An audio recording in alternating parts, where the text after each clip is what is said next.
20,000 years ago, if you stood where New York City is today, you would not see buildings, you would not see streets or parks, or the Hudson River flowing past Manhattan. You would see ice, a wall of ice so tall it would make a skyscraper look like a toy, 2 miles thick, stretching as far as you could see in every direction, white and blue and ancient, grinding slowly southward under its own impossible weight. Boston was gone, buried. Chicago did not exist. All of Canada, crushed beneath glaciers larger than Greenland. They were holes being carved in real time by ice that moved like a living thing, scraping bedrock, swallowing forests, reshaping an entire continent. And here is what keeps me up at night. Earth was not hit by an asteroid. The sun did not dim. There was no catastrophic volcanic eruption that blocked out the sky. Nothing dramatic happened at all. And yet, 30% of the land on this planet vanished under ice sheets that weighed so much they literally pressed the continents down into the mantle below. This was the last ice age. And it was not an anomaly. It was not a freak event. It was part of a pattern, because here is what we discovered. This has happened more than 50 times in the last 2.6 million years. 50 times, ice has covered a third of the planet. 50 times, it has melted away, and the cycle repeats with an eerie regularity, almost like clockwork. Every 100,000 years or so, the ice comes back. You are living between ice ages right now, right this moment, in what scientists call an interglacial period, a warm blink, a pause. And statistically speaking, the pause does not last forever. Now, when scientists first discovered this pattern back in the 1970s, they thought they had found the answer to one of Earth's greatest mysteries. A team of researchers, Hayes, Imbrie, and Shackleton, published a paper in 1976 that changed everything we thought we knew about climate. They proved that ice ages follow a rhythm. They showed us the pattern. But here is the part that still disturbs me. Even now, the trigger they found? It is so subtle, so incredibly weak, that it should not work. The math does not add up.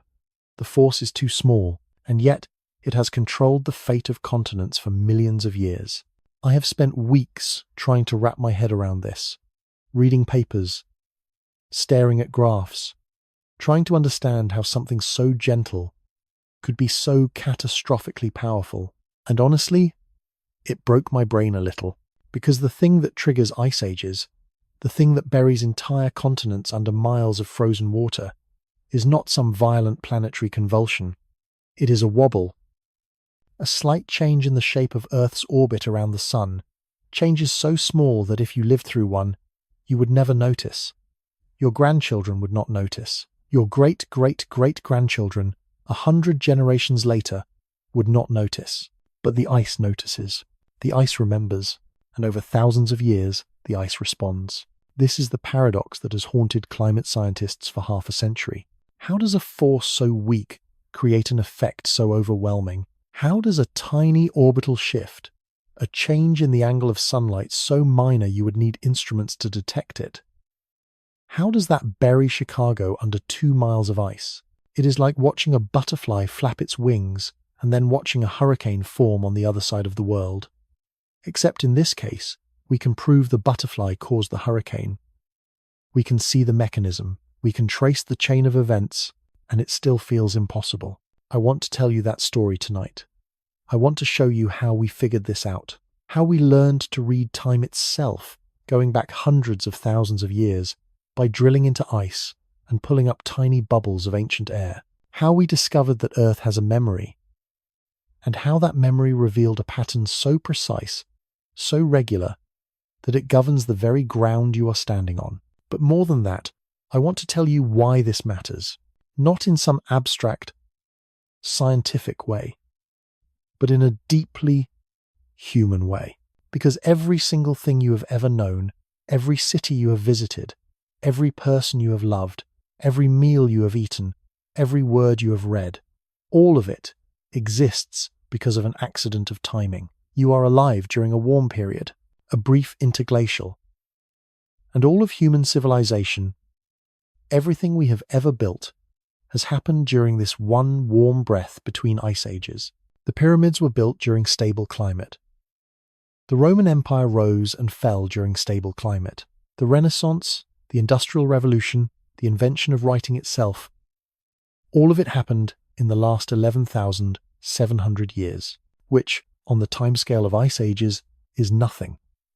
We have never tested human civilization against the kind of climate chaos that defined most of Earth's recent history. We do not know if our cities, our governments, our supply chains, our entire way of life could survive the kind of rapid shifts that ice cores tell us are normal for this planet. And here is the strangest part. The Ice Age cycle, this 100,000-year rhythm that has governed Earth for almost 3 million years, we might have accidentally broken it.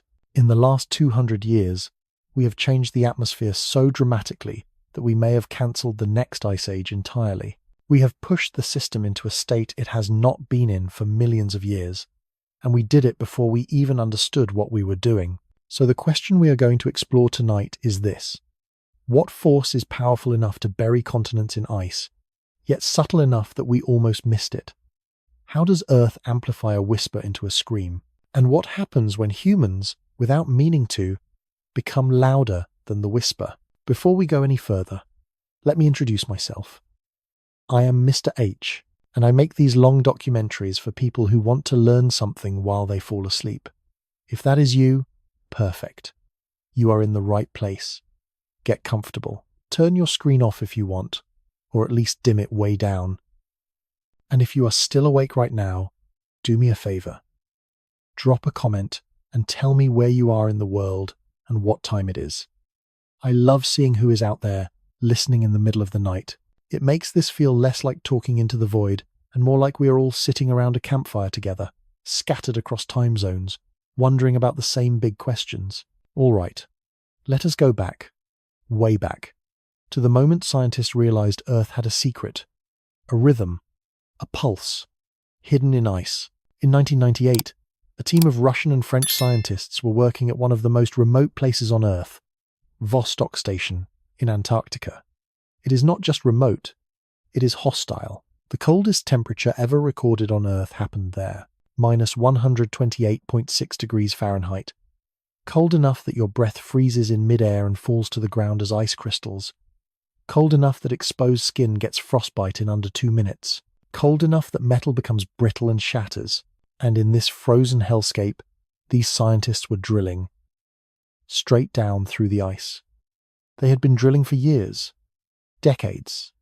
Actually. Slowly. Carefully. Pulling up cylinders of ice, meter by meter, year after year. By the time they stopped, they had drilled down 2.2 miles, through ice so old, so compressed, that the bottom layers formed before modern humans learned to speak. Now, I want you to imagine what that looks like. A core of ice, pulled from the depths. Each layer represents 1 year of snowfall. You can see them sometimes, if the light hits right, thin, dark lines where summer dust settled, lighter bands of winter snow, year after year after year, stacked on top of each other like pages in a book. Except this book goes back 420,000 years. Let me say that again. 420,000 years of Earth's climate history, preserved in ice. Every volcanic eruption that threw ash into the atmosphere, every shift in wind patterns that carried dust from distant deserts, every change in temperature, every fluctuation in the air itself. All of it frozen in place, waiting. And here is what makes ice cores miraculous. When snow falls in Antarctica, it traps tiny pockets of air, just bubbles. As more snow piles on top, the weight compresses everything below. The snow becomes firn, a grainy intermediate stage, then, eventually, solid ice. And those little air bubbles get sealed inside. Permanently, those bubbles are time capsules. They contain the actual atmosphere from thousands of years ago. Not a proxy, not an estimate. The real air that someone during the last ice age would have been breathing. Scientists can crack open a piece of ice from 200,000 years ago and analyze the air trapped inside. They can measure carbon dioxide levels, methane, oxygen isotopes. They can tell you what the temperature was, how much dust was in the air, whether forests were burning, whether the oceans were churning or calm. It is like having a weather report from before history began. The Vostok core gave us the clearest picture we had ever seen of Earth's climate going back almost 500,000 years. And when scientists plotted the data, when they graphed temperature and carbon dioxide and methane across all that time, they saw something that made them stop and stare. A pattern. Clear as a heartbeat on a hospital monitor. Temperature went up, then slowly down, then sharply up again, over and over. Peaks and valleys, perfectly regular. And carbon dioxide followed the exact same rhythm. When temperature rose, carbon dioxide rose. When temperature fell, carbon dioxide fell, locked together like dancers. But the thing that jumped out, the thing that confirmed what scientists had suspected since the 1970s, was the timing. The dominant cycle repeated every 100,000 years, give or take a few thousand, 50 times in the last 2.6 million years. 50 times, the ice came. 50 times, it melted. Now, ice cores are not the only evidence. Around the same time, scientists were drilling into Antarctic ice.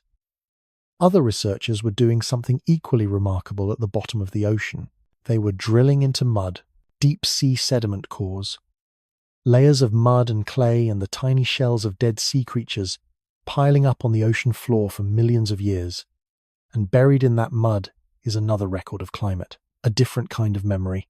There are these microscopic creatures called foraminifera. Forams. For short, they are single-celled organisms that float in the ocean and build tiny shells out of calcium carbonate. When they die, their shells drift down to the seafloor and become part of the sediment, and those shells, as it turns out, are sensitive to temperature. The ratio of different oxygen isotopes in the shell, specifically oxygen-16 and oxygen-18, changes depending on how cold the ocean was when the foram was alive. Cold water has more oxygen-18, warm water has less. It has to do with evaporation and ice formation. But the key point is this. By measuring the isotope ratio in foram shells at different depths in ocean sediment, you can reconstruct ocean temperature going back millions of years. And when scientists did this, when they pulled cores from the Atlantic, the Pacific, the Indian Ocean, they saw the same pattern that ice cores showed. The same 100,000-year cycle, the same rhythm. This was not a fluke. This was not Antarctica being weird. This was global.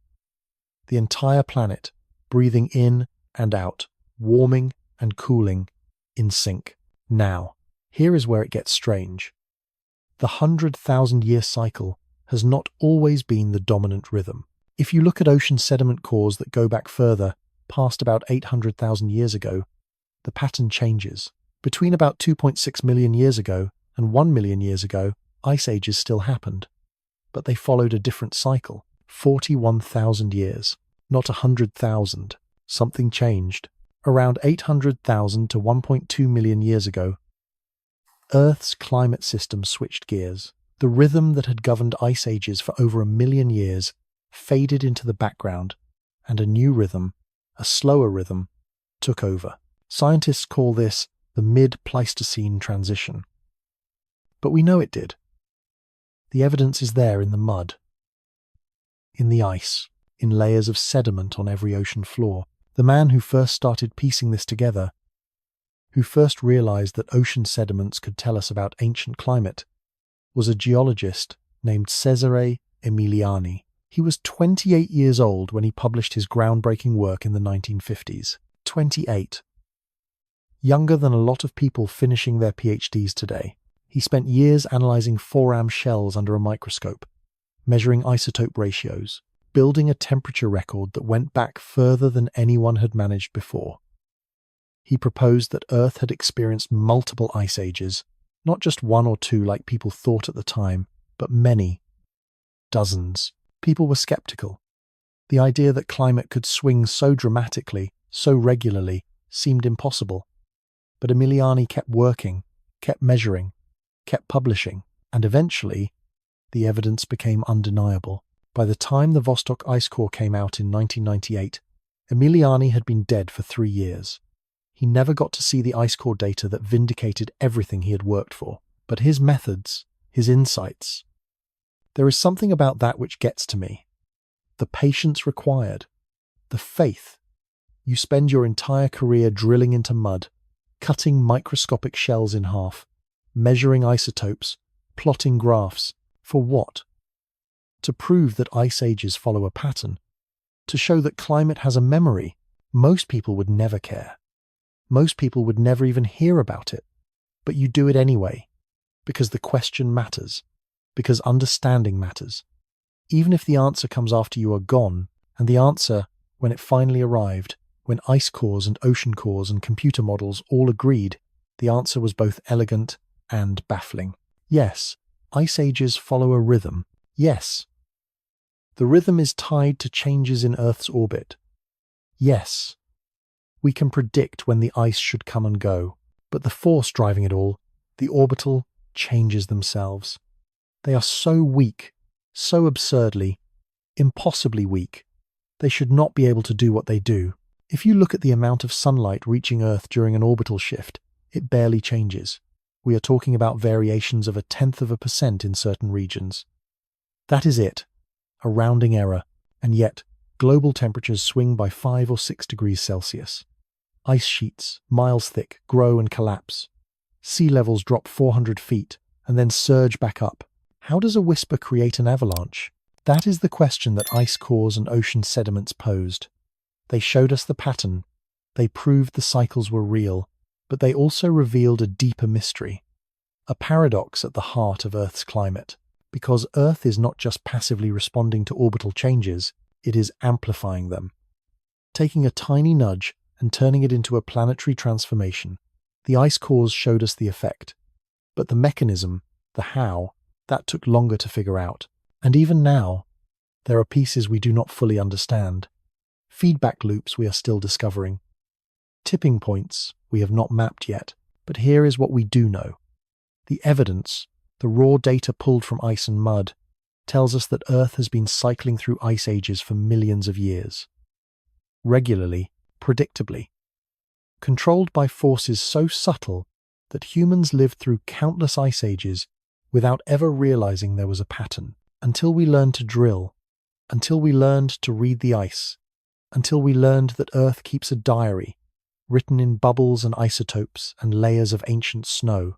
And once we could read that diary, once we could see hundreds of thousands of years laid out in front of us, we realized something humbling. We are living in a specific moment, a warm moment, a pause between the cold. And everything we have ever built, everything we think of as permanent, exists because this moment has lasted just long enough for us to forget that it is temporary. The ice remembers, though. For a long time, people did not believe ice ages were even real. In the early 1800s, if you told someone that Europe had once been buried under glaciers, that massive ice sheets had carved out valleys and left giant boulders scattered across the landscape like a child's forgotten toys, they would have thought you were crazy. The prevailing explanation for those boulders, for the strange scratches in bedrock, for the odd shapes of certain valleys, was Noah's flood, a single catastrophic deluge that rearranged the surface of the Earth. But there was a Swiss scientist named Louis Agassiz who looked at the evidence and thought, no, this was not water. This was ice. He presented his theory in 1837. He pointed to the glaciers still clinging to the Alps and said, look at what ice does. Look at how it moves. Look at the marks it leaves. Now look at these valleys. These boulders, these scratches in stone. Same marks, same patterns. This was ice. Lots of ice. Ice that covered half of Europe and then melted away. People hated the idea. It was too strange, too vast. It required imagining a world so different from the present that it felt like science fiction. But Agassiz kept pushing. He studied glaciers. He measured them. He showed that ice could flow like a river, carve like a blade, transport boulders the size of houses across hundreds of miles. And eventually, reluctantly, the scientific community accepted it. There had been an ice age, one ice age, a long time ago. Except it was not solved, because once people started looking, they found evidence of multiple ice ages. Different layers of glacial deposits, separated by layers of soil and forests, which meant the ice had come, retreated, and then come back. And that raised a new question, a much harder question. Why? What could cause ice to swallow a continent, then vanish, then return? What kind of mechanism could turn on and off like a switch, but take thousands of years to flip? The theories that emerged in the late 1800s and early 1900s were all over the map. Some scientists proposed volcanic eruptions. Maybe a series of massive eruptions filled the atmosphere with ash and dust, blocked out the sun, cooled the planet. Then the ash settled, the sun returned, and everything warmed back up. It was plausible. Volcanic winters are real. We have seen them in recorded history.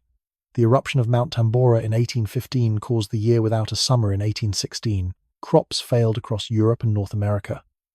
Snow fell in June. If one volcano could do that for a year, maybe a string of super eruptions could trigger an ice age. But there were problems. Volcanic ash does not stay in the atmosphere for thousands of years. It settles, and ice ages last way longer than a few years. Tens of thousands of years. You would need volcanism on a scale we have never seen, constant, relentless eruptions for millennia, and there is no evidence of that. Other scientists suggested changes in ocean currents. Maybe the Gulf Stream, which carries warm water from the tropics up to Europe, maybe it shut down. Without that warmth, Europe froze. Ice sheets grew, then the current switched back on, and the ice melted. This one had legs. Ocean circulation is enormously important for climate.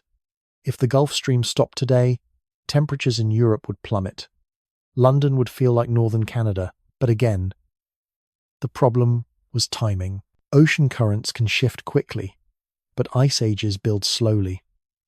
They are not sudden. They creep, and they follow a rhythm. Ocean currents, as far as we can tell, do not have a 100,000-year cycle. There was even a theory that the sun itself changed. Maybe the sun went through periods of dimming and brightening. Maybe it pulsed. Maybe solar output dropped. Earth cooled. Ice formed. Then the sun brightened again, and the ice melted. But when scientists measured the sun's output over time, they found it was incredibly stable. Yes, there are small fluctuations. The 11-year sunspot cycle, for example, but nothing close to what you would need to trigger an ice age. The sun is steady, boringly steady. So if it was not volcanoes, not ocean currents, not the sun... In the 1860s, a Scottish scientist named James Kroll had a wild idea. He suggested that maybe the answer was not on Earth at all. Maybe it was in space, or more specifically, maybe it was in Earth's orbit. Kroll knew that Earth's orbit around the sun was not perfectly circular. It was slightly elliptical, and he knew that the tilt of Earth's axis wobbled a little over time. He wondered if those tiny variations, those slow shifts in orbit and tilt, could affect how much sunlight different parts of the planet received. And maybe, just maybe, that could trigger ice ages. He did the math. He published papers. He made detailed calculations showing how orbital changes could lead to cooler summers in the northern hemisphere, which would allow snow to survive year-round, which would build up into glaciers. The theory was brilliant. It was elegant. It explained the cyclical nature of ice ages. It fit the evidence, and almost nobody believed him. Why? Because the changes he was talking about were too small. The amount of sunlight variation caused by orbital wobbles was minuscule, a fraction of a percent. Scientists looked at his numbers and said, "Sure, the math is correct, but it is not enough. You cannot freeze a continent with a force that weak. It does not add up." Kroll died in 1890. His theory, mostly forgotten, dismissed as clever but implausible. 40 years later, a Serbian mathematician named Milutin Milankovic decided to revisit the idea.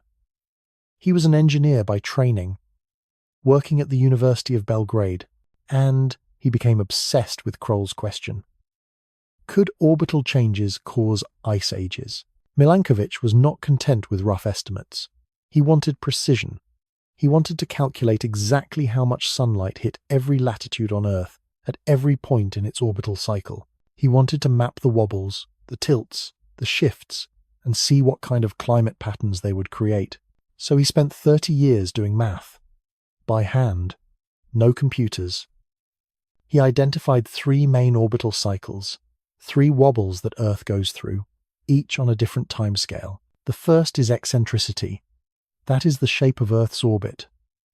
Sometimes it is more elliptical, more stretched out. This cycle takes about 100,000 years to complete. When the orbit is more elliptical, Earth's distance from the Sun varies more over the course of a year. When it is circular, the distance stays pretty constant. The second is obliquity.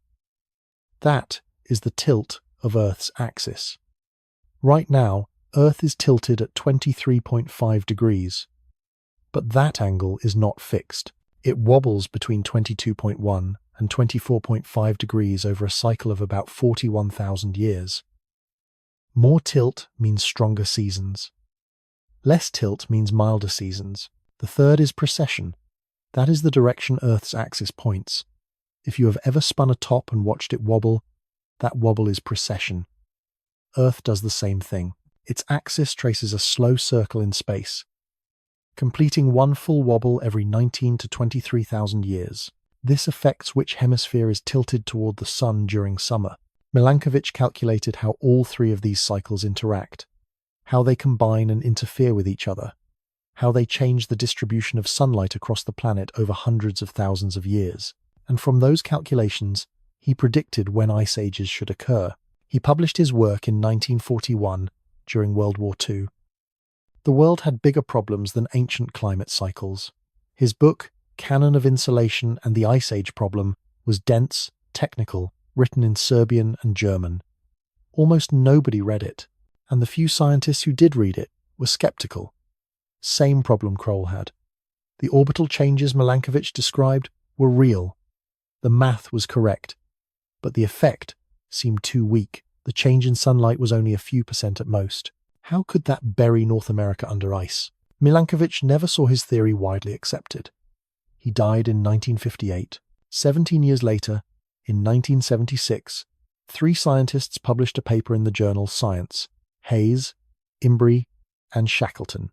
They had analyzed deep-sea sediment cores and found unmistakable evidence of climate cycles matching Milankovitch's predictions. The 41,000-year cycle, the 23,000-year cycle, and most importantly, the 100,000-year cycle. The paper was titled Variations in the Earth's Orbit, Pacemaker of the Ice Ages. It was a vindication. Total, complete, undeniable. Orbital mechanics control ice ages, but he had been dead for 18 years. I think about that a lot.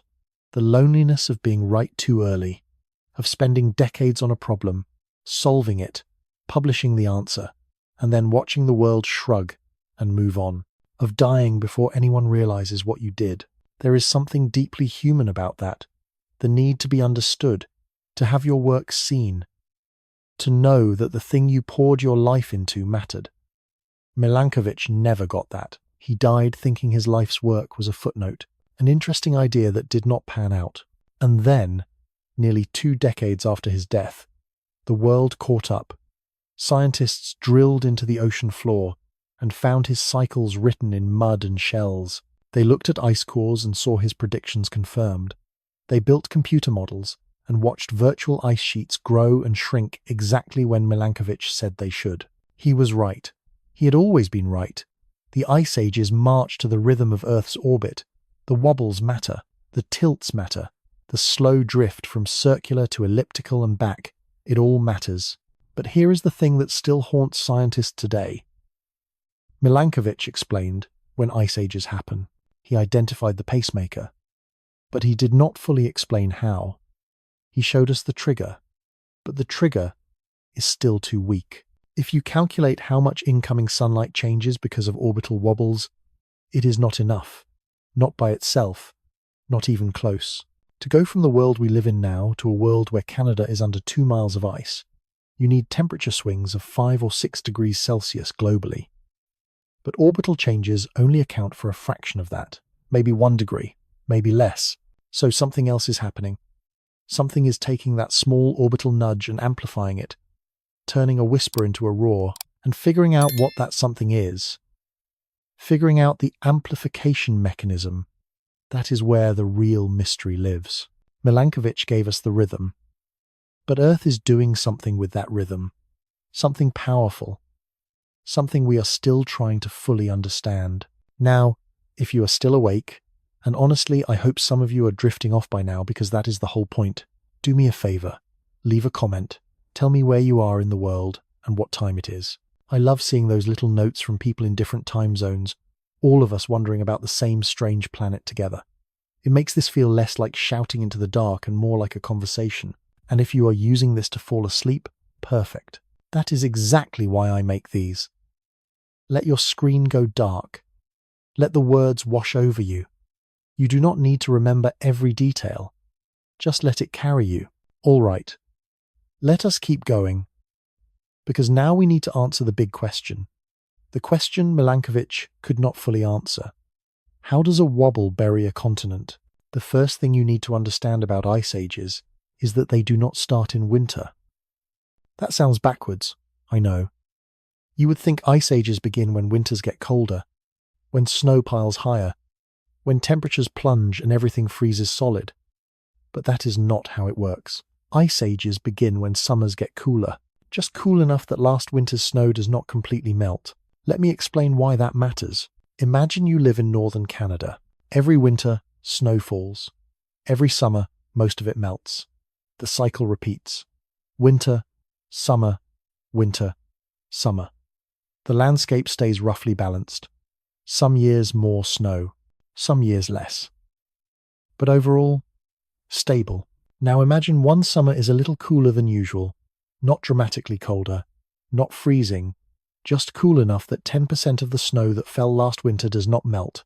It stays, sitting there on the ground when autumn arrives. Next winter, new snow falls on top of the old snow. Next summer, cool again.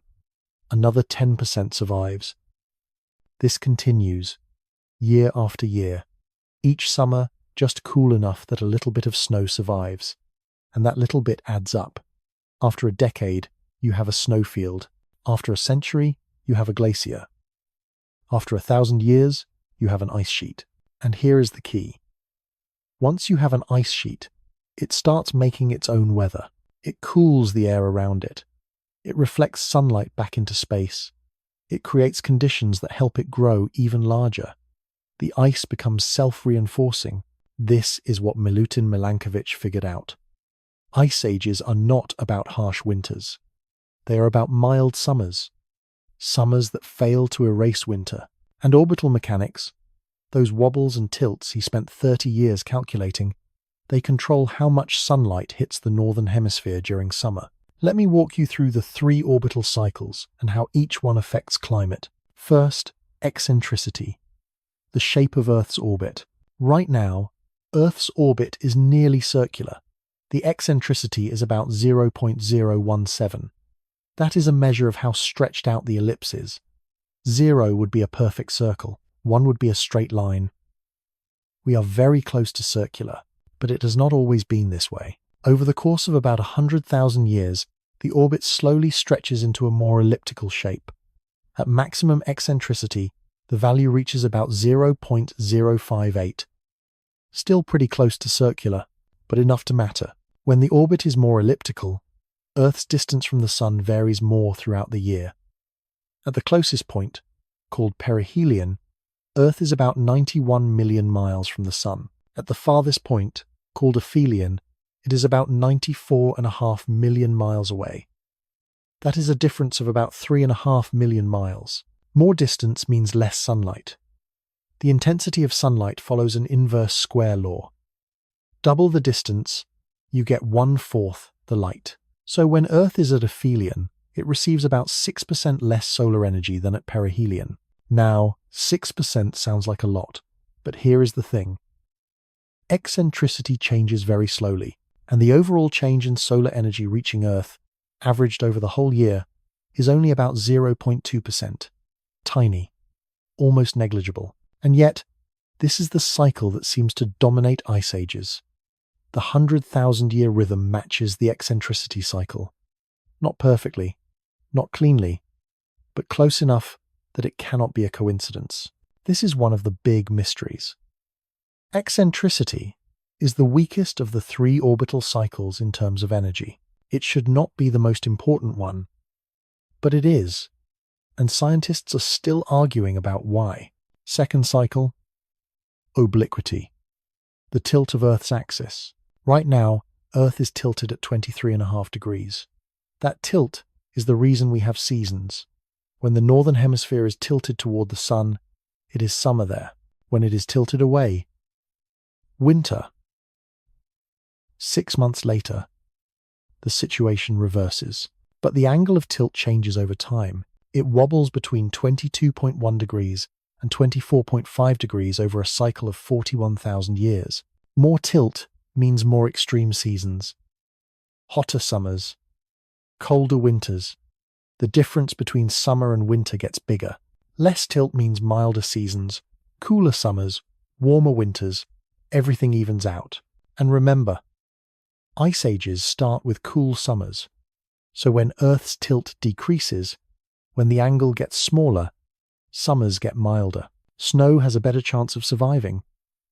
Ice can start to build. The obliquity cycle is stronger than eccentricity in terms of energy.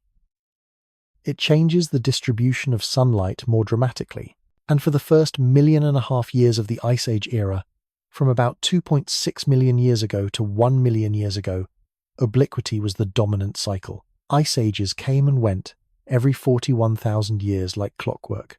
But then something changed. The 100,000-year cycle took over. And we are still not entirely sure why. Third cycle, precession. The wobble. If you have ever watched a spinning top, you have seen precession. As the top spins, its axis does not stay perfectly upright. It wobbles. Earth does the same thing. The axis, the imaginary line running through the north and south poles, wobbles. It traces a circle in space, completing one full wobble every 26,000 years. But because Earth's orbit is also rotating slowly, the effective cycle is shorter. About 19 to 23,000 years. Precession changes which hemisphere gets more sunlight during which season. Right now, Earth is closest to the sun in early January. That is winter in the northern hemisphere. So the northern hemisphere gets a little extra sunlight during winter, which makes winters slightly milder. And it gets a little less sunlight during summer, which makes summers slightly cooler.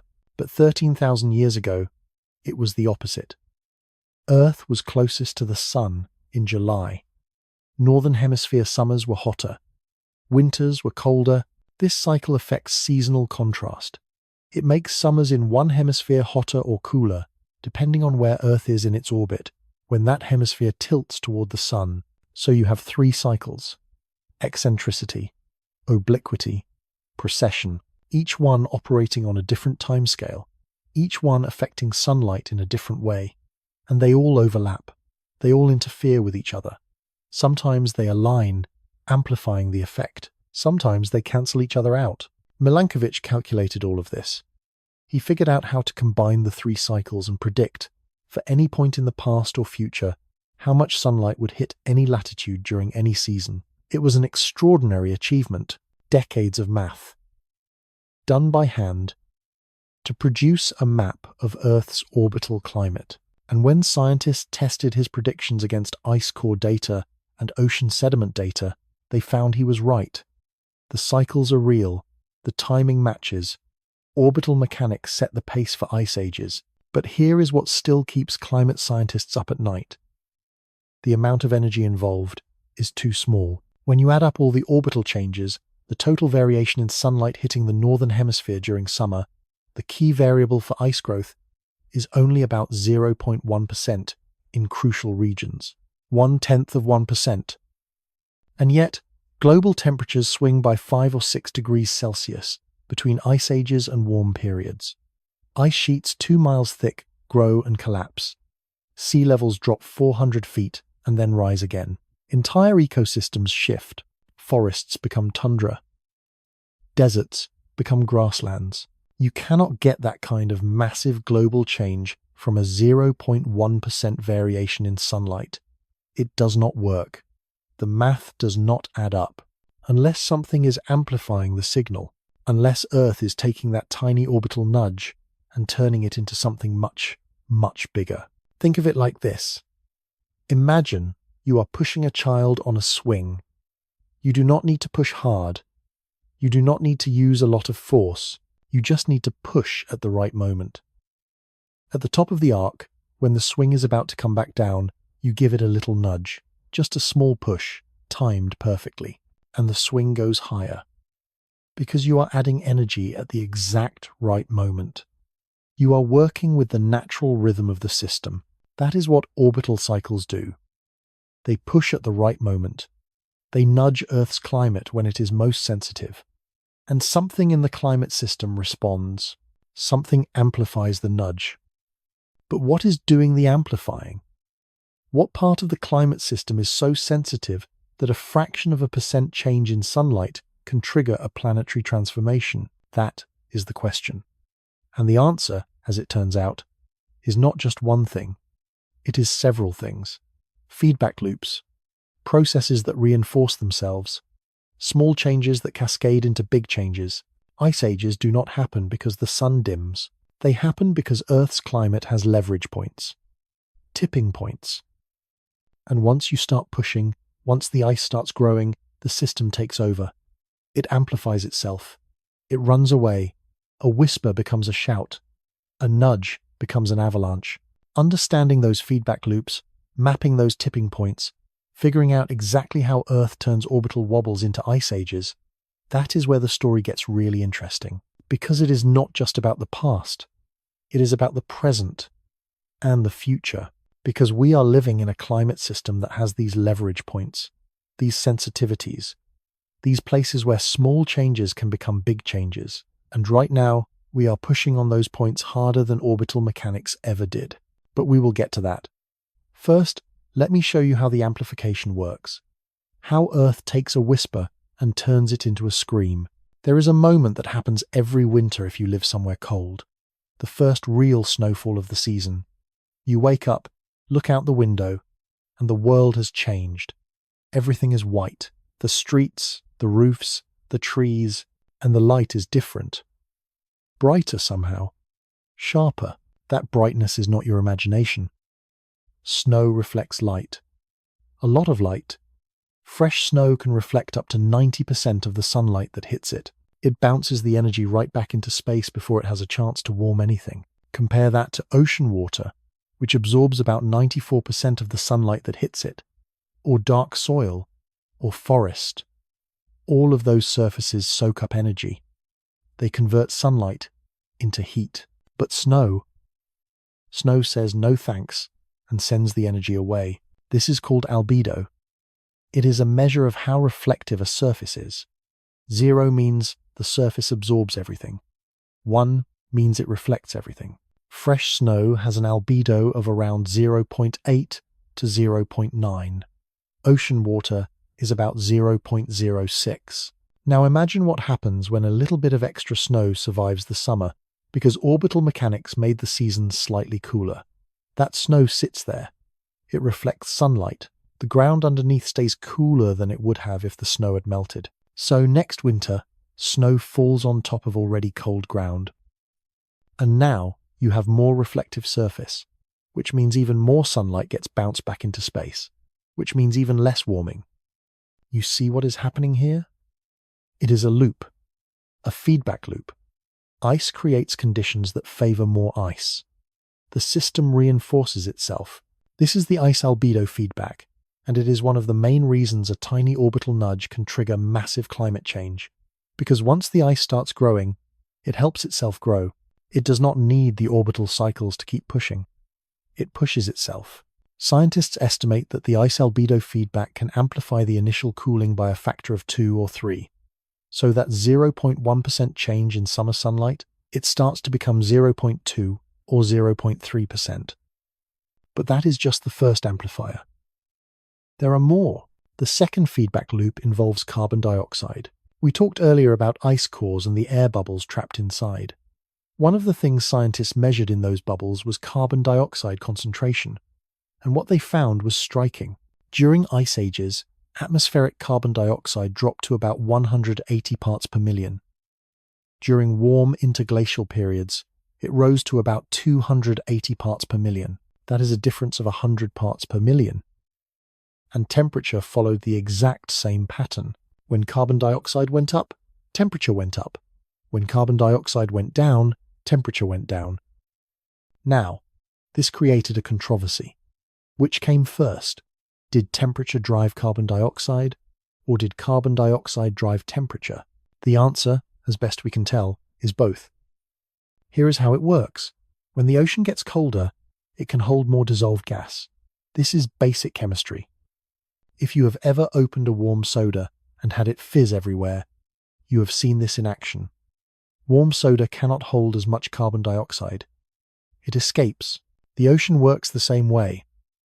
When global temperatures drop because of orbital changes and ice albedo feedback, the ocean cools, and as it cools, it starts pulling carbon dioxide out of the atmosphere. The gas dissolves into the water. Atmospheric carbon dioxide levels fall, but carbon dioxide is a greenhouse gas. It traps heat.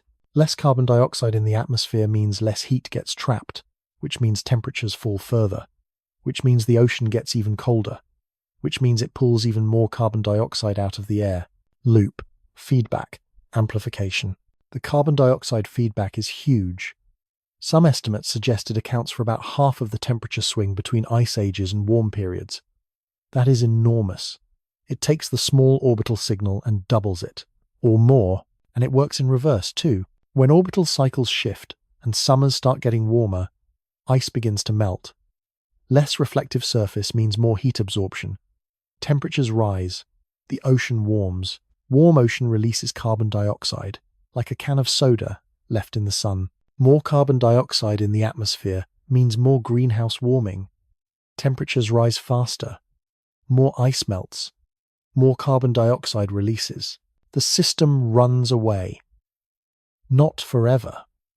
Eventually, it reaches a new equilibrium, but for thousands of years, it accelerates. There is a third feedback loop that involves ocean circulation. This one is more complicated. And honestly, scientists are still figuring out all the details. But the basic idea goes like this. The ocean moves heat around the planet.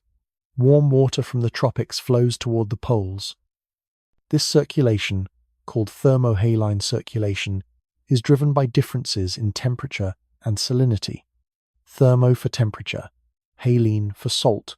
When ice sheets grow, they lock up enormous amounts of fresh water. Sea level drops. The ocean gets saltier. Saltier water is denser.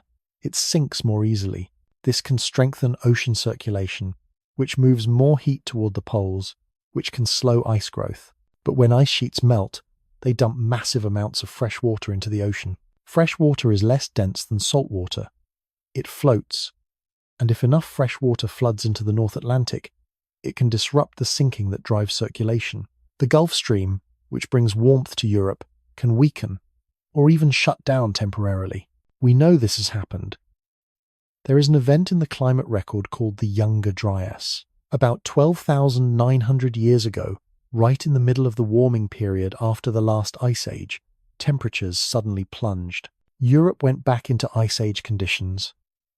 For 1,300 years, the leading theory is that a huge glacial lake in North America, formed by meltwater trapped behind ice dams, suddenly burst. Billions of gallons of fresh water flooded into the North Atlantic. The circulation pattern collapsed. Heat stopped flowing north, and boom, back to the ice age. Just like that. It only lasted about 1,300 years. Then circulation restarted. Warming resumed. But the fact that it could happen at all, that the climate system could flip that dramatically in the span of a decade or two, that tells you how sensitive these feedback loops are. Ocean circulation is a wild card. It can speed things up. It can slow things down. It can cause abrupt shifts that seem to come out of nowhere. And we are still mapping how it interacts with ice sheets, carbon dioxide, and temperature. There is a fourth feedback involving vegetation. Forests and grasslands absorb carbon dioxide. They pull it out of the atmosphere and store it in wood and soil. But when ice sheets grow, They kill forests. Tundra replaces trees. Tundra does not absorb as much carbon. And tundra has a higher albedo than forest, more reflective. So you get less carbon storage and more sunlight reflection, both of which favour cooling. During ice ages, huge areas that are forests today were barren tundra or ice. Grasslands turned to desert. The planet's ability to absorb carbon dioxide dropped significantly, which meant more carbon stayed in the atmosphere or dissolved in the ocean, which affected the carbon dioxide feedback loop, which affected temperature, which affected ice growth. Everything is connected. Every feedback loop touches every other feedback loop. Change one thing and you change everything. This is what makes Earth's climate so sensitive to small pushes. It is not that the push itself is large. It is that the push triggers a cascade. One change leads to another change, leads to another change. Ice reflects light, which cools the planet, which grows more ice, which pulls carbon dioxide from the air, which cools the planet more, which kills forests, which reduces carbon absorption, which cools the planet more, which changes ocean. Circulation, which redistributes heat, which affects ice growth, which affects albedo, which affects temperature, which affects carbon dioxide, which affects everything. Milankovitch gave us the trigger. Orbital mechanics, the pacemaker. But Earth provides the amplification, the feedback loops, the leverage points, the places where a whisper becomes a roar. And here is what I find both beautiful and terrifying about this. The system has memory. It has inertia. It does not respond instantly. There are delays, time lags. Carbon dioxide does not immediately drop the moment temperatures start falling. Ice sheets do not instantly melt the moment summers get warmer. Ocean circulation takes centuries to shift, so the system overshoots. It swings past equilibrium. It oscillates. And those oscillations, combined with the orbital pacemaker, create the rhythm we see in ice cores. The 100,000-year cycle, the sawtooth pattern. Sharp warming, gradual cooling. Sharp warming again. Scientists think the reason the 100,000-year eccentricity cycle dominates, even though it is the weakest orbital cycle, is because ice sheets have memory. They take about 90,000 years to build up to maximum size. All that time, they are growing, spreading, getting heavier, pressing down on the crust. And then, when orbital conditions shift just right, they collapse. Rapidly. In 10,000 years or less, they are gone. The ice remembers. It carries the climate forward. It creates inertia. And that inertia makes the weak eccentricity cycle matter more than it should based on energy alone. There is something almost musical about all of this. Earth playing several instruments at once. Orbital mechanics keeping time. Ice albedo providing harmony. Carbon dioxide adding dynamics. Ocean circulation creating rhythm changes. Vegetation filling in the background. And somehow, they all synchronize. They all lock into a pattern. A song that has been playing for 2.6 million years. 100,000-year symphony of ice and warmth. Growth and collapse. Freeze and thaw. You are living inside that song right now. Between movements. In the pause before the next crescendo. And the strange thing, the thing that makes this moment in history so unusual, is that we have added a new instrument. A loud one. One that does not follow the old rhythm, but we will get to that. For now, just sit with this. The planet is sensitive. It amplifies. It remembers. Small changes matter. And the ice always listens. Imagine you have been listening to a song for 1,000,000 years. The same song, over and over. You know the rhythm. You know when the chorus comes in. You could hum along in your sleep, and then, gradually, without you quite noticing at first, the song changes. The beat shifts. The melody evolves, and by the time you realize what has happened, you are listening to something entirely different. That is what happened to Earth's climate about 1,000,000 years ago. For the first 1.5 million years of the Ice Age era, from about 2.6 million years ago to roughly 1 million years ago, ice ages followed a clean, predictable rhythm. Every 41,000 years, like clockwork, ice sheets grew in the northern hemisphere. Then they melted. Then they grew again. The cycle matched the obliquity rhythm, the tilt cycle, almost perfectly. Scientists call this period the early Pleistocene, and if you look at ocean sediment cores from this time, the pattern is beautiful, regular, consistent, 41,000 years between peaks, 41,000 years between valleys. The graph looks like a smooth wave, predictable, orderly, and then, somewhere between 1.2 million and 800,000 years ago, the 41,000-year cycle did not disappear. It is still there. You can still see it in the data, but it faded into the background, and a new rhythm took over. Slower, deeper. The 100,000-year cycle. Ice ages started lasting longer. Ice sheets grew thicker. Glacial periods became more intense, and the timing stretched out. Instead of ice melting every 41,000 years, it started melting every 100,000 years. Give or take. Scientists call this transition the mid-pleistocene transition, and it is one of the most puzzling events in climate history, because nothing obvious changed. The orbital cycles kept doing what they had always done. Eccentricity, obliquity, precession, same cycles, same timescales, same physics. But Earth's response changed. The instrument learned to play a different song, and we are still not entirely sure why. There are theories, a few leading ideas, but no consensus, no smoking gun, just pieces of a puzzle that scientists are still trying to fit together. The first theory involves carbon dioxide. Ice cores only go back about 800,000 years. Vostok, the deepest ice core we had for a long time, bottomed out at 420,000 years. We have since drilled deeper cores in Antarctica. Epica, the European project for ice coring in Antarctica, reached 800,000 years, but that still does not get us past the mid-Pleistocene transition. We cannot directly measure atmospheric carbon dioxide from before the transition happened, so scientists use proxies, indirect measurements. Things like the chemistry of ancient soils, the isotopes in ocean sediments, the types of plants preserved in fossils, and based on those proxies, some researchers think that background carbon dioxide levels dropped during the early Pleistocene.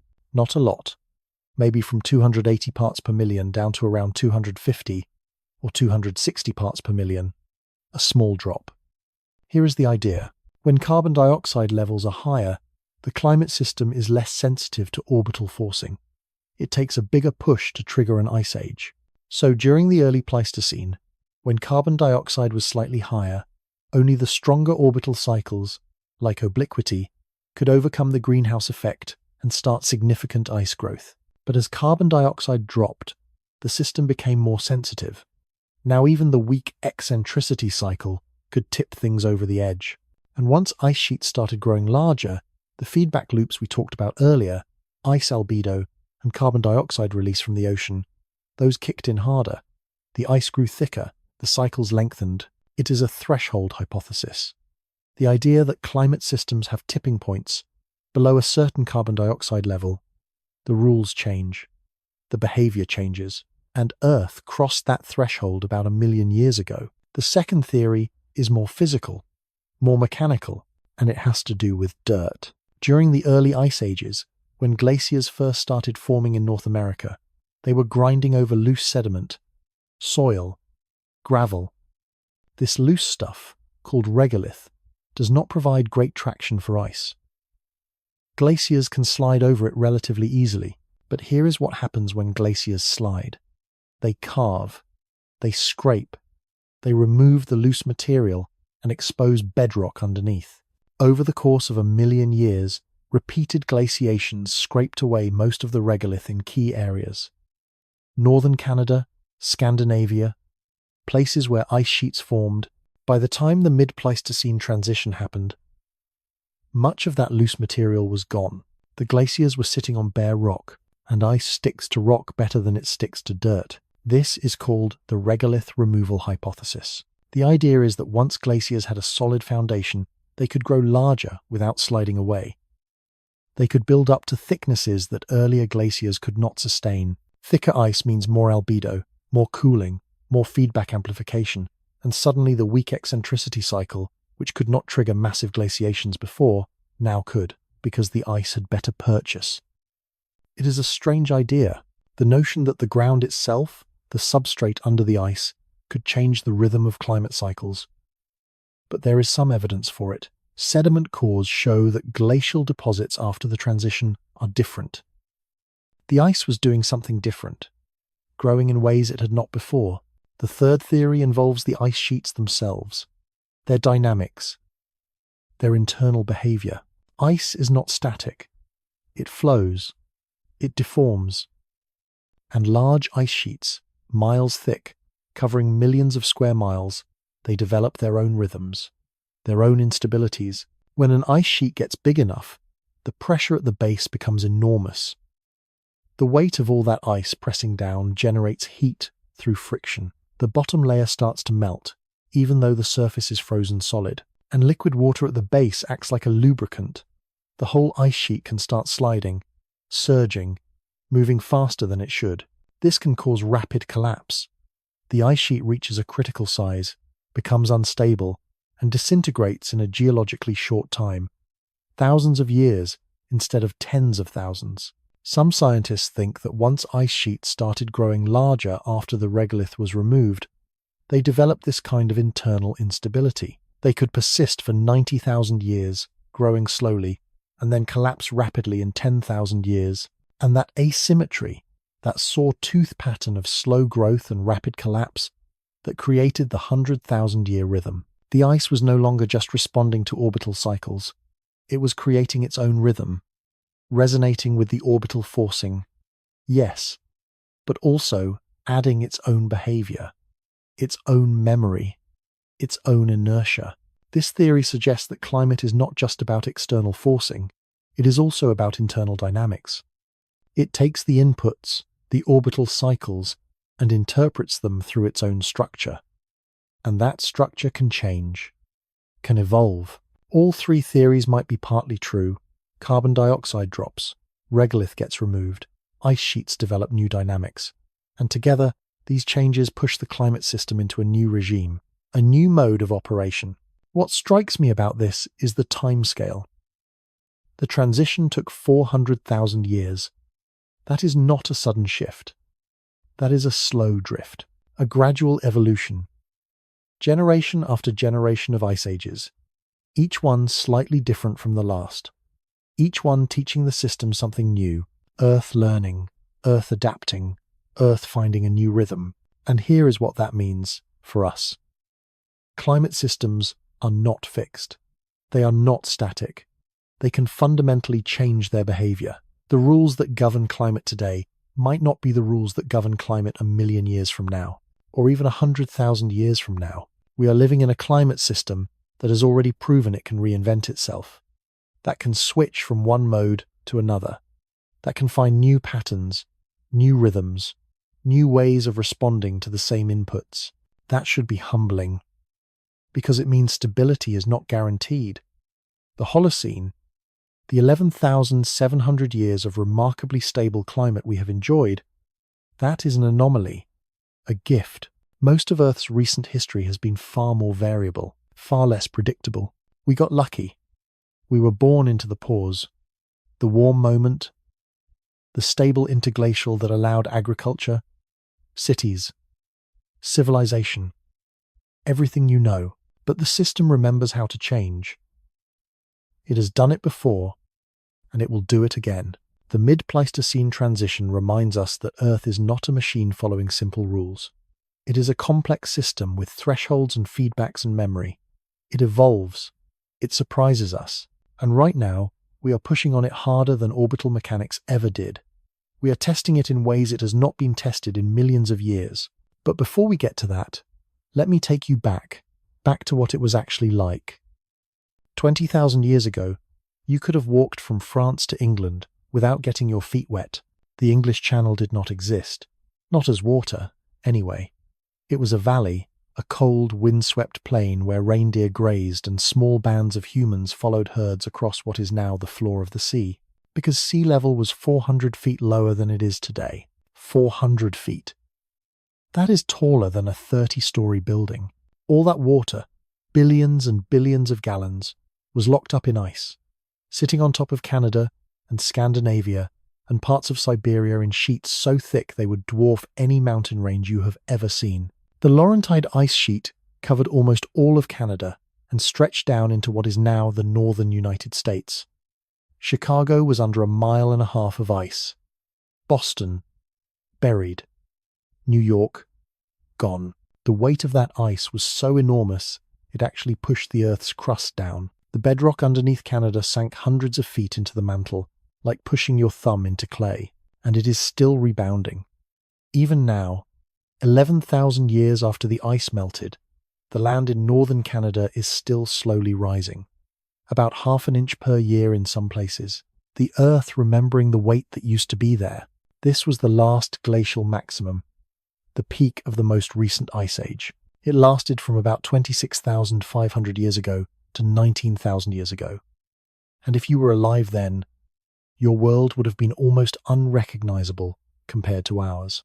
The temperature was colder, globally about 5 to 6 degrees Celsius colder on average. That does not sound like much, but it is the difference between the world we know and a world where ice dominates. In some places, it was much colder. Northern Europe, 10 to 15 degrees colder. Siberia, brutal. Permanent permafrost, extending far south of where it reaches today. Winters that lasted most of the year. But it was not just cold. It was dry. With so much water locked in ice, there was less moisture in the atmosphere, less rain, less snow in many areas. Deserts expanded. The Sahara grew. Grasslands turned to dust. Even the tropics were cooler and drier than they are now. And yet, there were places that had more water than today. The jet streams shifted. Monsoons changed course. In what is now the Sahara, there were lakes. Huge lakes. Lake Megachad, in Central Africa, covered almost 400,000 square miles, bigger than any lake that exists today. You could have sailed across it for days and never seen the other shore. There were forests in parts of the Sahara, rivers, hippos, crocodiles. This was only 20,000 years ago. A blink, geologically speaking. And the Sahara was green. Meanwhile, in North America, where the ice was thickest, the land looked like Antarctica. Blank, white, windswept. The glaciers were so massive they created their own weather. Cold air pooled on top of the ice sheets and then cascaded down the sides like waterfalls of frozen wind. Katabatic winds, they are called. Constant, fierce, strong enough to sandblast exposed rock. South of the ice, in what is now the American Midwest, the landscape was tundra. No trees, just low shrubs, grasses, moss, permafrost a few feet below the surface. Mammoths grazed there, woolly rhinoceroses, giant ground sloths, saber-toothed cats, an ecosystem that no longer exists. In Europe, reindeer and horses and bison roamed the plains. Neanderthals were still around for part of this period. They went extinct around 40,000 years ago, but they lived through earlier phases of the last ice age. They knew this world. They survived in it. And so did we. Homo sapiens, anatomically modern humans. By 20,000 years ago, we were the only human species left, and we were scattered. Small populations, mostly in Africa, Southern Europe, Asia. Best estimates put the global human population at somewhere between 1 and 10 million people, total, on the entire planet. For comparison, there are more than 8 billion people alive today. During the last glacial maximum, there were fewer humans than there are people living in New York City right now.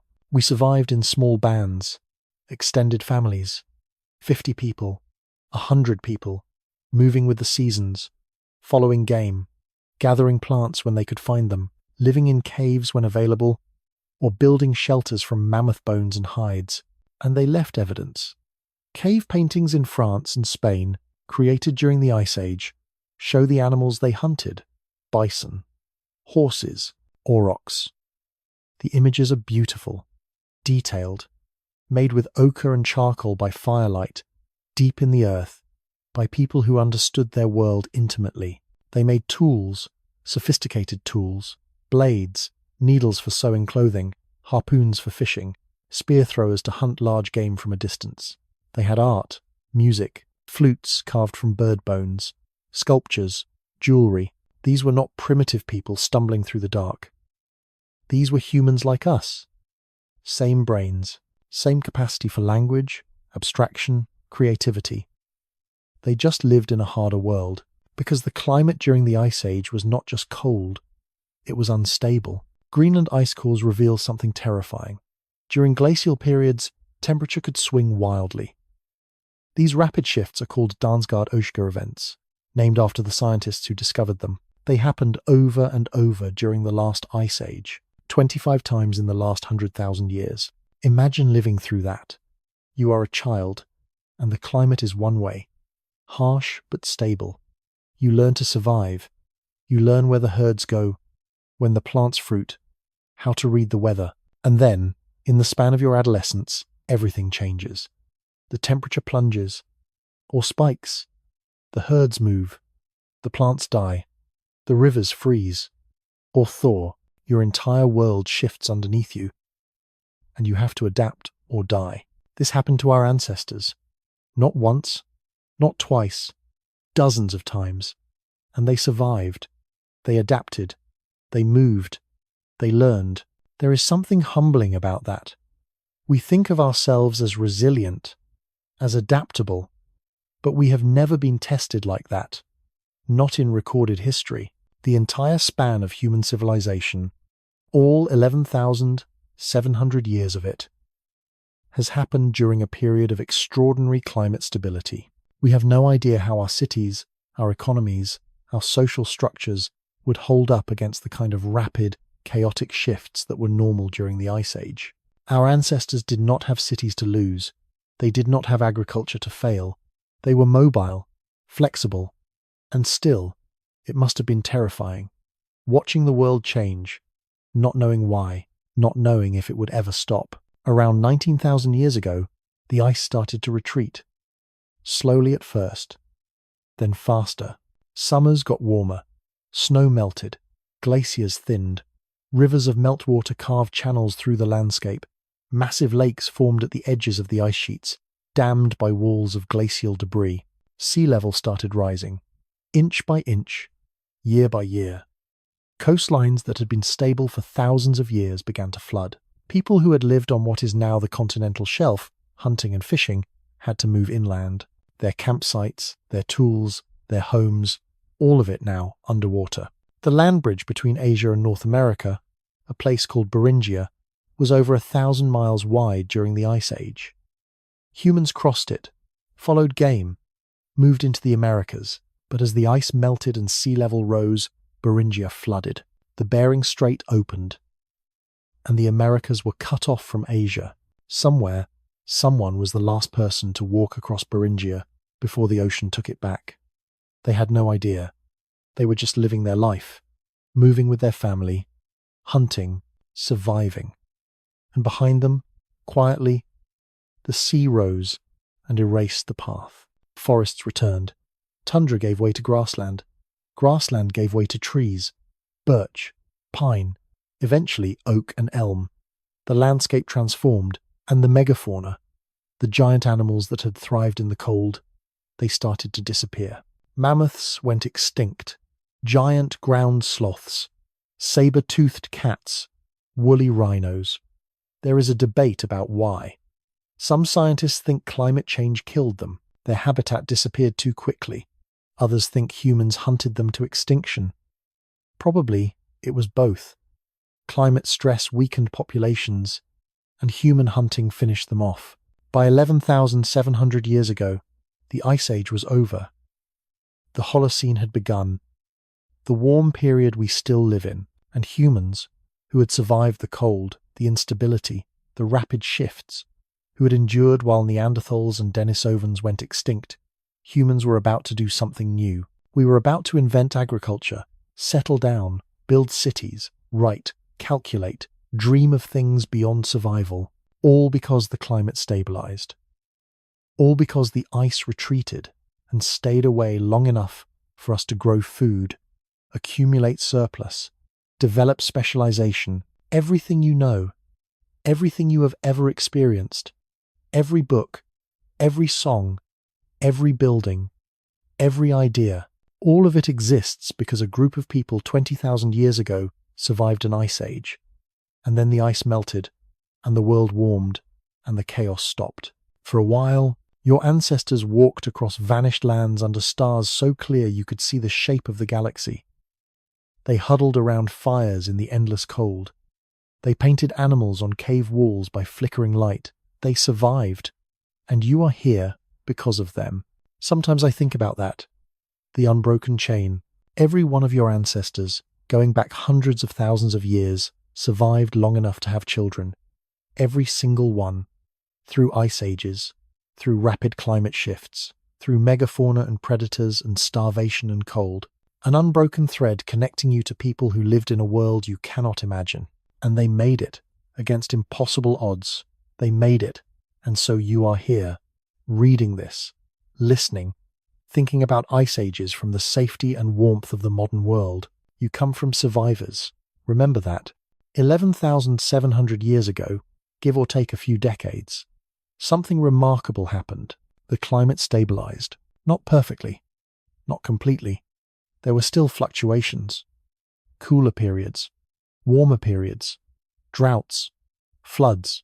But compared to what came before, compared to the wild swings of the Ice Age, the Holocene has been astonishingly calm. Temperature has varied by about 1 degree Celsius, maybe a little more in some regions, but globally, on average, 1 degree, for 11,700 years. That does not sound impressive until you remember what we just talked about.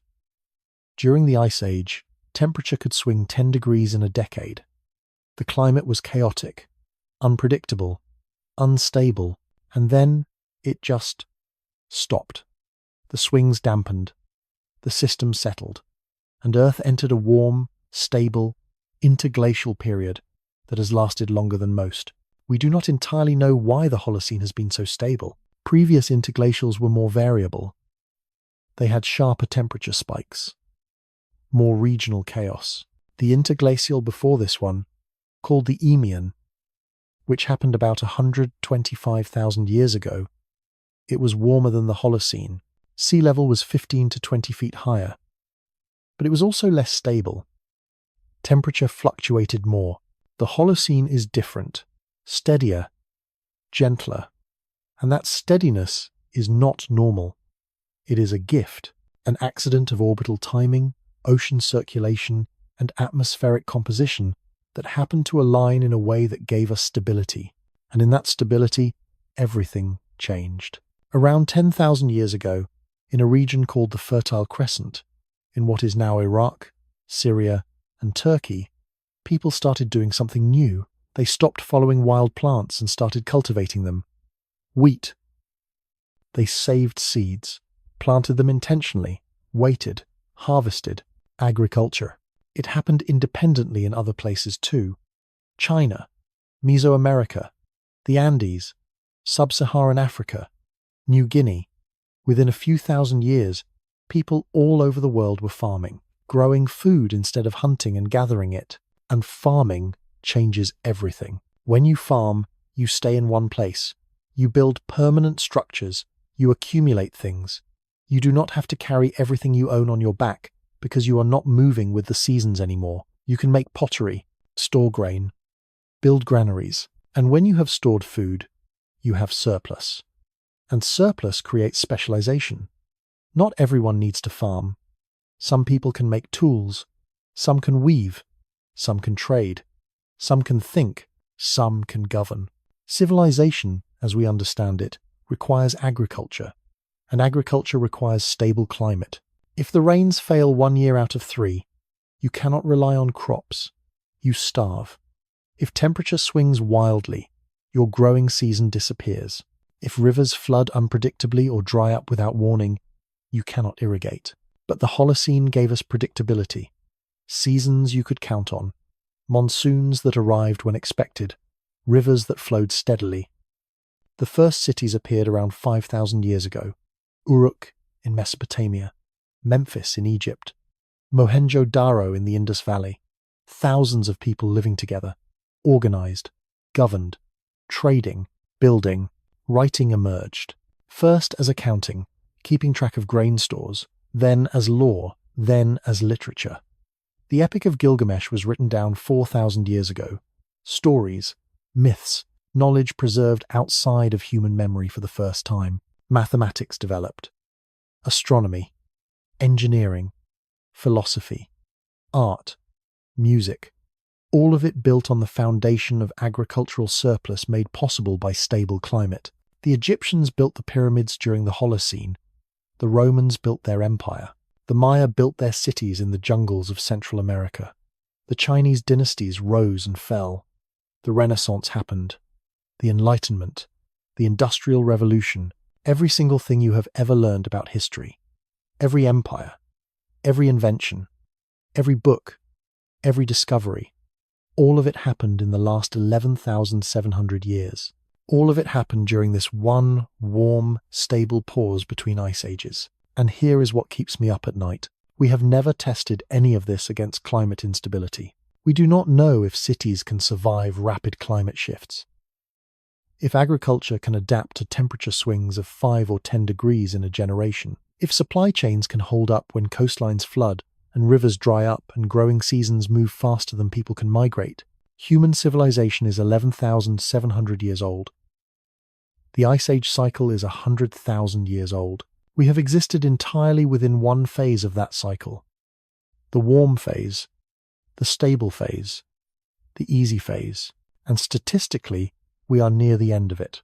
Most interglacials last 10 to 15,000 years. We are at 11,700, which means if you just look at the natural cycle, if you ignore everything humans are doing, we should be approaching the next cooling phase, the next slow slide into ice. It would not happen suddenly.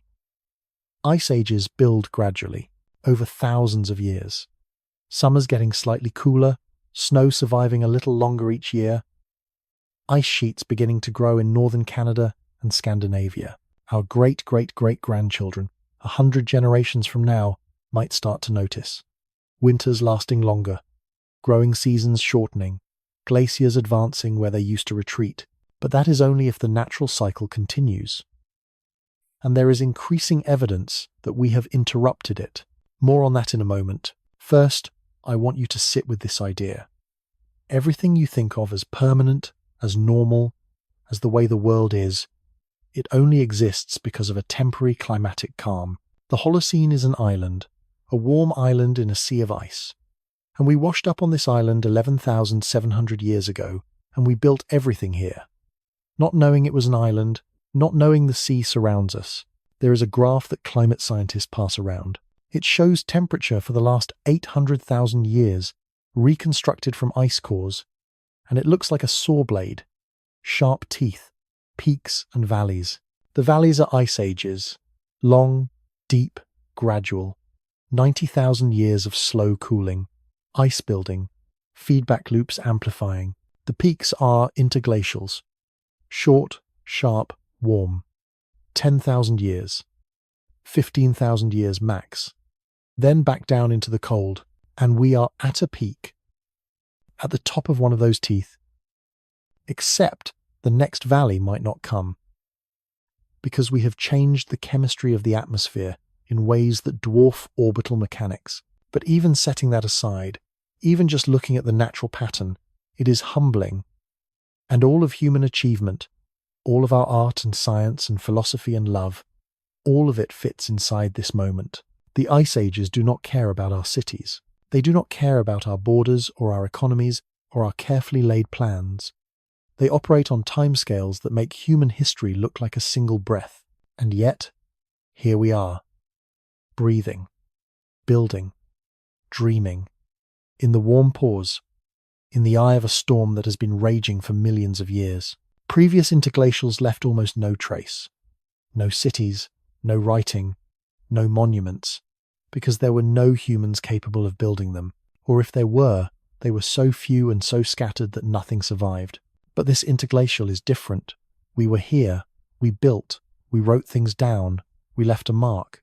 And if the ice comes back, if the natural cycle resumes thousands of years from now, What will remain? What will survive 2 miles of grinding ice? Not much. Steel rusts, concrete crumbles, wood rots, even stone erodes under the weight and movement of glaciers. The pyramids might survive, carved into bedrock, heavy enough to resist.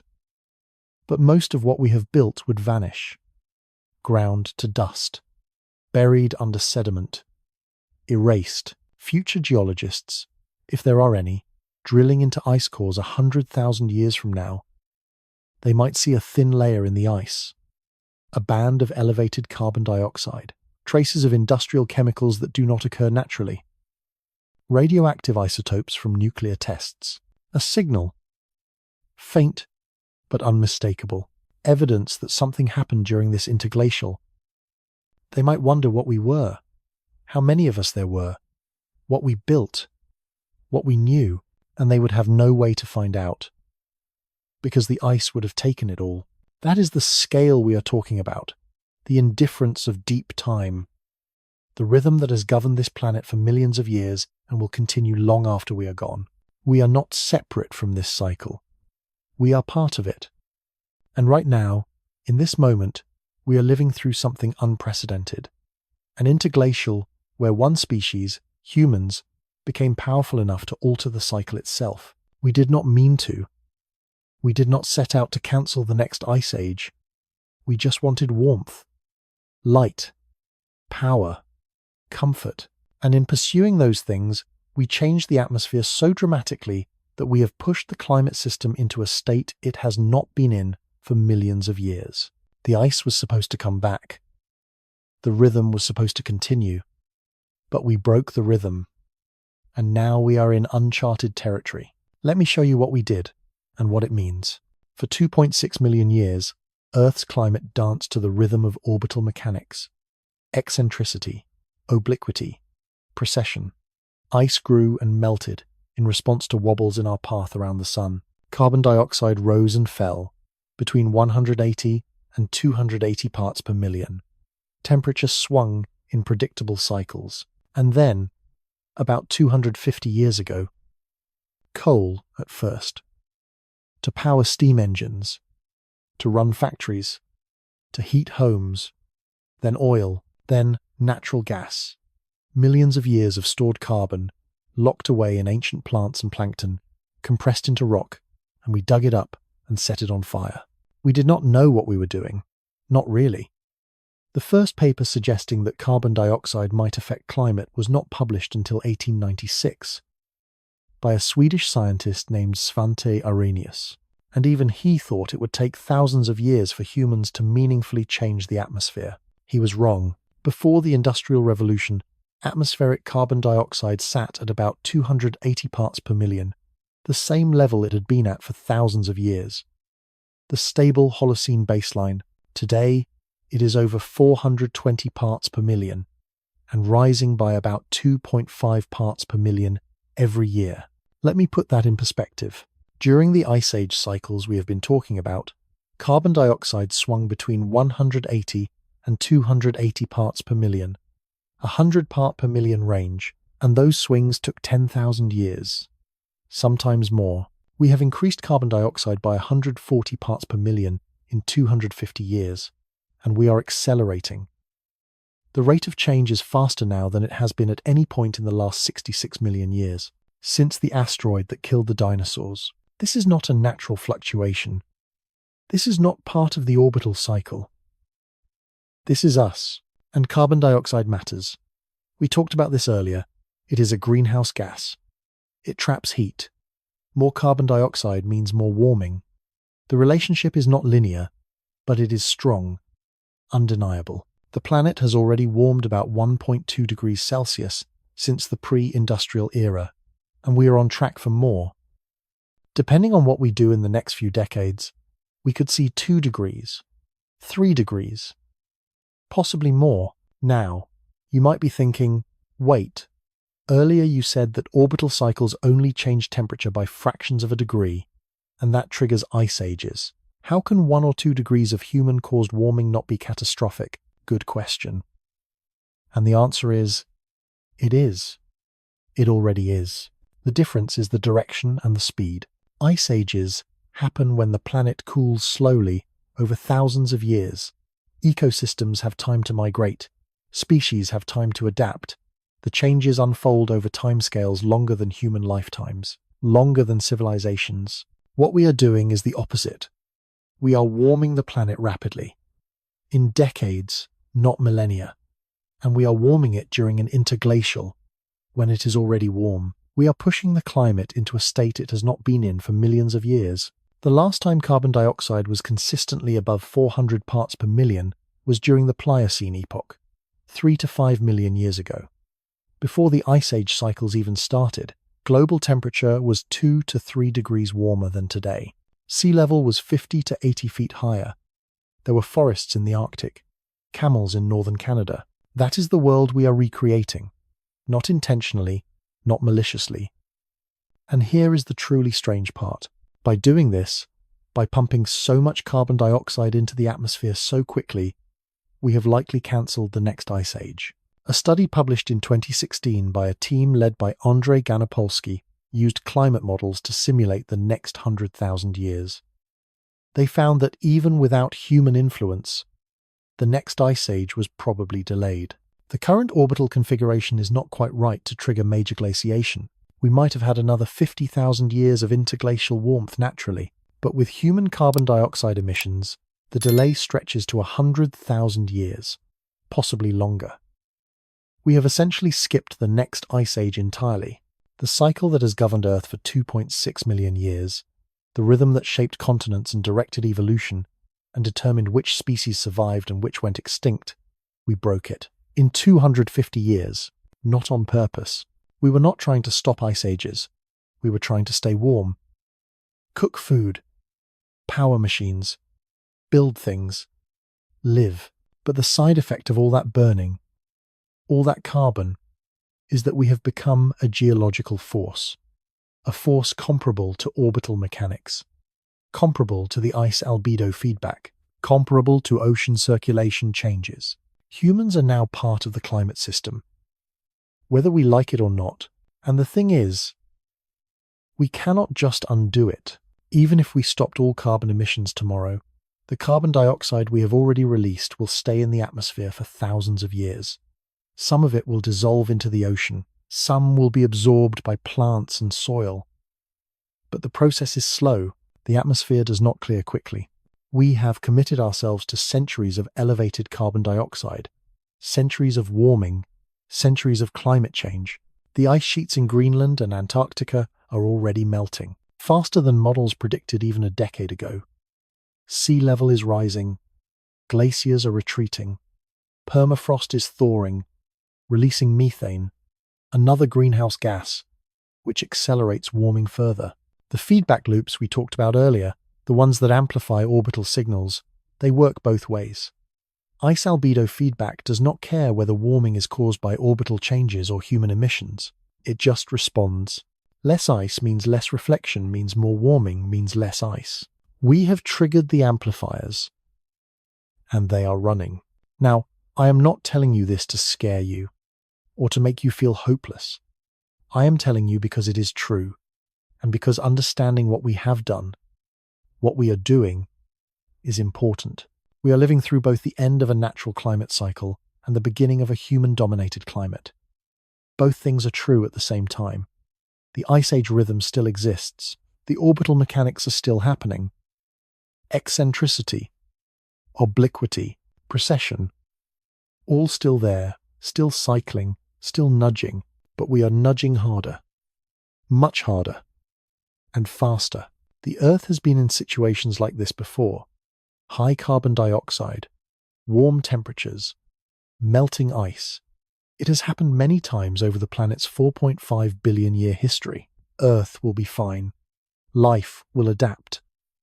But human civilization, all 11,700 years of it, has only ever existed in one climate state, the stable Holocene. We do not know how our systems, our cities, our agriculture, our economies will handle rapid change. And we are about to. The strange thing, the thing I come back to again and again, is that we figured out the Ice Age cycle in 1976. Hayes, Imbrie, and Shackleton published their paper proving that orbital mechanics control glaciation. We have understood this system, this ancient rhythm, for less than a human lifetime. And in that same period, we have altered it beyond recognition. We learned the rules and broke them almost simultaneously. There is something deeply human about that, the capacity to understand and to destroy in the same breath, to figure out how the world works and then change it before we fully comprehend what we are doing. We are not villains. We are not evil. We are just creatures who wanted warmth and comfort and progress. And we achieved those things. Billions of people live longer, healthier, more comfortable lives than at any point in history because of the energy we learned to harness.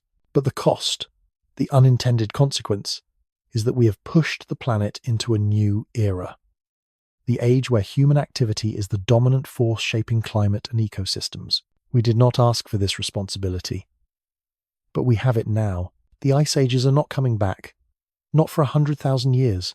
Maybe longer. So what do we do with that?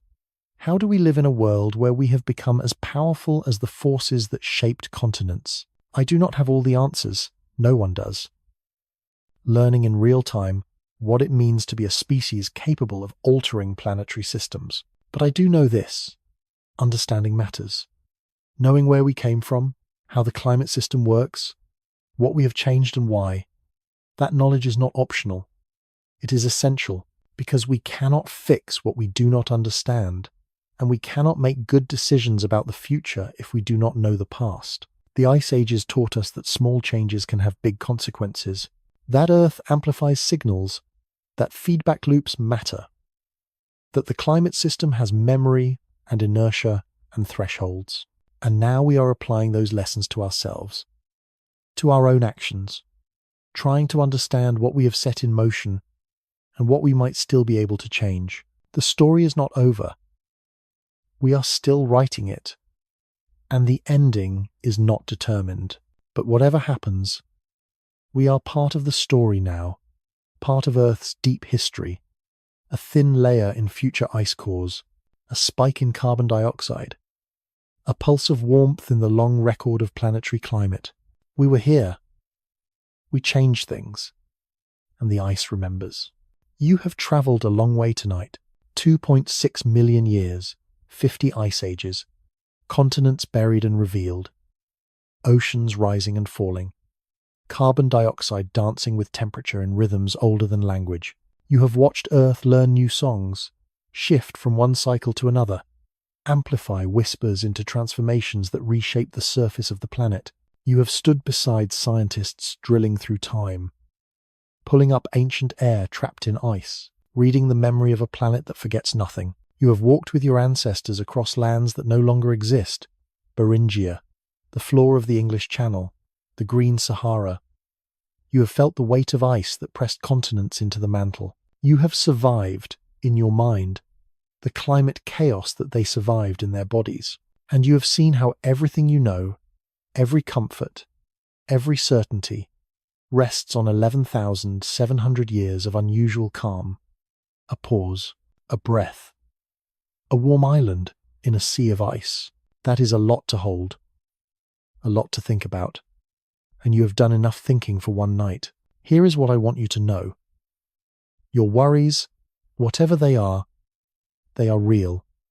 They matter. The things that keep you up at night, the uncertainties you carry, the problems that feel too big to solve, they are valid.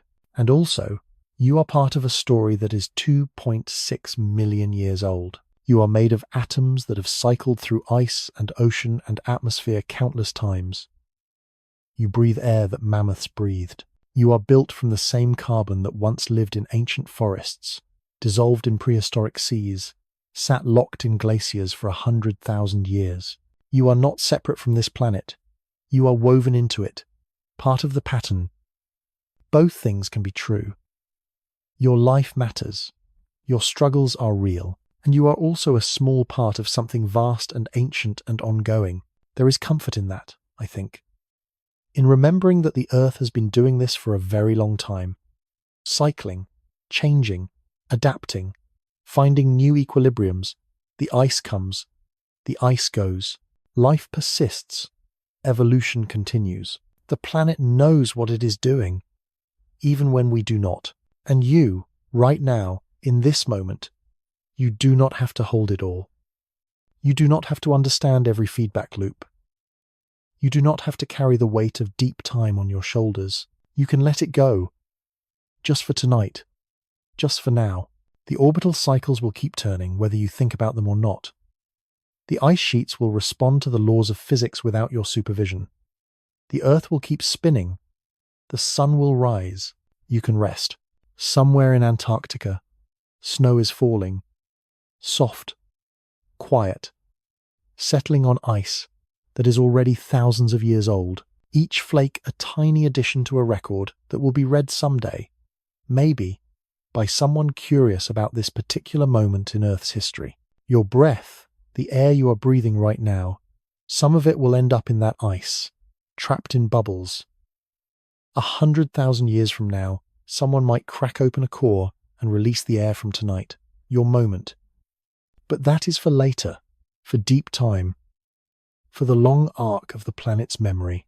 Right now, you are here, warm, safe, in the pause between ice ages, in the stillness of late night or early morning, wherever you are, and that is enough. You do not have to understand everything. You do not have to remember every fact. You do not have to stay awake. The ice ages happened without you. They will continue, in whatever form they take, without you needing to manage them. The planet has carried on for 4.5 billion years. It will keep going. Your job, right now, is simpler. Breathe. Rest. Let your mind drift. Let the words wash over you like waves.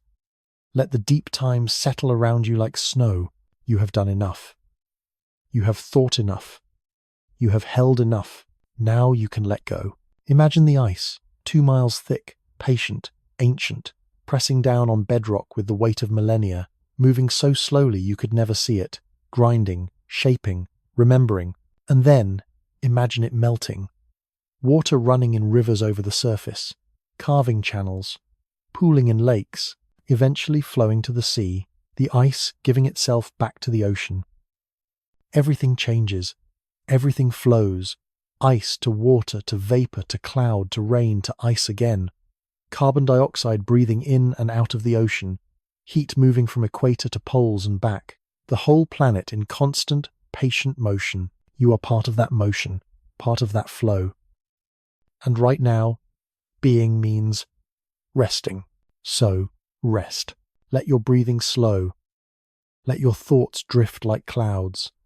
Let the ice ages recede into the background, into history, into the deep past where they belong. You are here, now, safe, in the warm moment, the stable Holocene, the gift of 11,700 years of calm, and you are allowed to rest in that gift.